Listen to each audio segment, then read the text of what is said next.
যেমন আমার বিকাশে ভাই যেই টাকা আছে বাটপার গো কইতে পারলে আমার টাকা নিতে প্রতারকের ঝাড়ি ঝুড়ি সবই আমি বুঝি পিন ওটিপি গোপন রাখলে ব্যাপারটা একদম সুজি আমি পুরা সতর্কতায় থাকি সাবধানে বিকাশে টাকা রাখি এখন ফুরফুরা মনে ফেসবুকে লিংক দিছে এঞ্জেল সাদিয়া দেখি নাই ভাবিয়া করিলাম ক্লিক যখন বিশ্বাস করিয়া সাথে সাথে ব্লক দিয়া গেল টাকা সব নিয়া 3 মাস পাগল ছিলাম এখন আমি দেউলিয়া ফেক লিঙ্ক ফেক আইডি চিনতে হবে ভাইডি ঘরে বসে আয় করুন ভুগি চুগি কথাটি ভুয়া ভুয়া অফার আছে অফারের ভিতরে ব্যাপার আছে ব্যাপারের ভিতরে ভাত পা দিলেই মাথায় হাত বিশ্বাস করার আগে কইরা লইয়েন যাচাই বুঝা নিয়েন ব্যাপারটা মিছা নাকি হাসাই।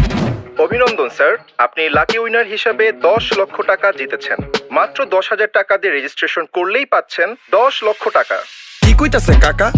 টাকা কি গাছে ধরে যাকে দিলে এমনি পরে কথা তো একের কোন কোম্পানির দোষ কি কোন? প্রতারিত হওয়ার আগেই হইতে হবে সচেতন। অনলাইনে নিজের টাকা করতে হইলে কি